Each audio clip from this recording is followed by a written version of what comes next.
Hi parents. So this isn't an assembly, this is something for you. I wondered if it would be helpful to record just a mini series, I'm thinking maybe 3 or 4 short clips about this whole learning from home business. These are mainly going to be completely going to be supportive for you. They're not necessarily going to be about the curriculum, but more just about some hopefully helpful tips about being at home with your children. And I'm not recording them because I'm any kind of parenting expert, obviously, but I have met quite a few parents. I've probably met hundreds of parents over the years at Farncombe.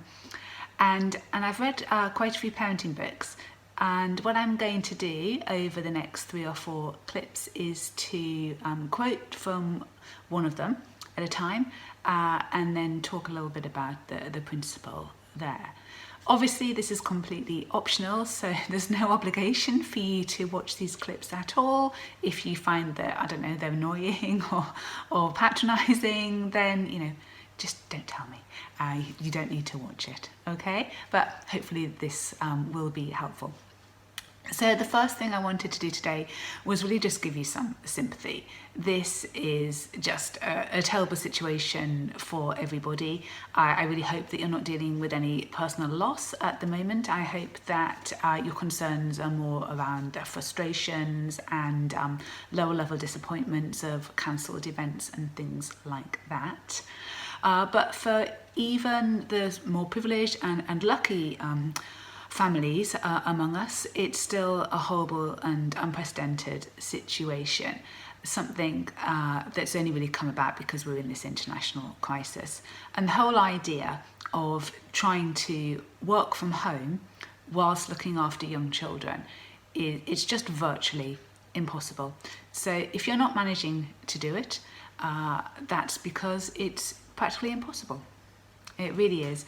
Young children pretty much want to have adult attention all of the time, and it's just typical that you'll be trying to meet a deadline or in the middle of a really crucial conference call, and that's when they're going to want your attention. So my first message is really just one of sympathy. I'm really sorry that you're in this situation, and I know it's really difficult. Any work that's been set from school is just for an ideal day. So if you can do the 4 tasks in one day, then that's amazing. The teachers and I will be really grateful that you've managed to do that. But we do recognise that many parents won't manage to do that. There'll be some who do 1 at the most because they've got other things on their plate. It's not the case that your child is missing school whilst everyone else is merrily getting on with the curriculum.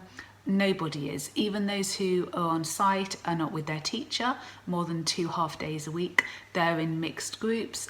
We're doing our best with them, obviously, but there is no child in the country who is receiving normal teaching at the moment. So the teachers and I are already considering what we do when we return and how we enable them all to catch up.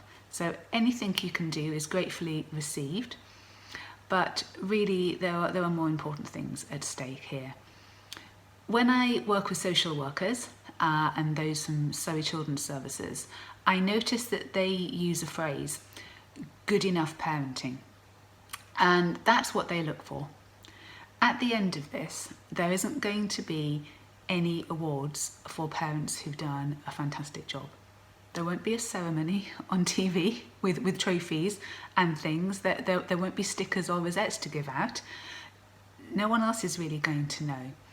And all your children need from you is for you to be a good enough parent, not to get stressed about every tiny detail of the curriculum, making sure that they're using fronted adverbials.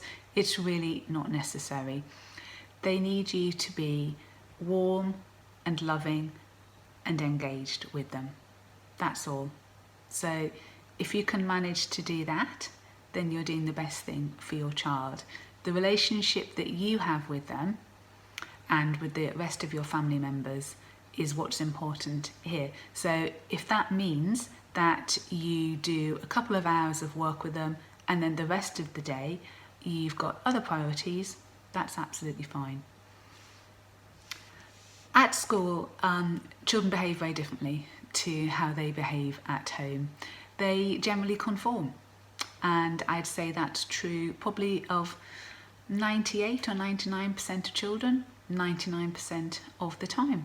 So in a way, we've got the easier part of the week at school. We can say things like, now, who is holding their pencil ready to go? Or we can note that Joshua's already written the date. Benjamin's done the first 5 sums and got them all right. We do that kind of thing. And then the other children fall in line because they want to do those things as well. They see what the expectations are. We can use comparison. So at the end of break time, when the children are lining up, we will say things like, I notice that the oak line is quite straight, but oh, look at that. The children in Beach have made a straight line, and also it's a silent line.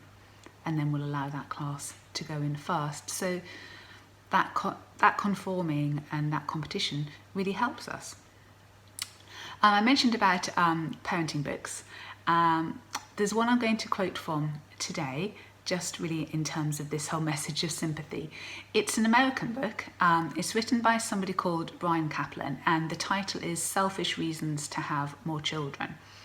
It's a real research-led book, so if you quite like data, really getting your teeth into different studies that have been done, you might enjoy reading the book. The central message is really, don't sweat the small stuff. Bryan Caplan says, are you okay? Is your partner okay? Do you tend to avoid breaking the law? Do you pay your taxes? Do you have a circle of friends? Are you essentially happy? Your children are going to be okay. And the influence that you think you have long term on your children is far less than you anticipate at the moment. And he really understands how difficult things can be. This is a little quote from him. Although parenting has many rewarding moments, the vast majority of its moments involve dull and selfless service to people who will take decades to become even begrudgingly grateful for what we are doing. Your children know, I hope, that you love them absolutely unconditionally, and that really makes for the wrong kind of relationship for teaching. So again, please don't worry about it, okay? It's almost certain that your child at some point, if they haven't already, is going to rebel against this and say, but that's not how Mrs. Thomas does it, or Mrs. Betchley doesn't do it like that. You may have heard those kinds of things already. It's going to happen. It's not you. Don't take it personally. It's this impossible situation that everybody's in. Okay, so as well as sympathy, I am just going to give you a little tip for today, which I hope will be helpful. And it is this: try and find a U-shaped solution. And I don't mean the letter U, I mean Y-O-U. So one that fits you and your family. And that could be different to the family down the road or one of your friends. Have a chat with the people in your immediate family and try and work out a system that suits you. Not me, it's not up to me, but what suits you. So I was chatting to some members of staff virtually about this, and one was saying to me that actually what they like to do with their 2 boys is they gather together in the morning, they do a little bit of quiet reading, that gives them a direction for the day.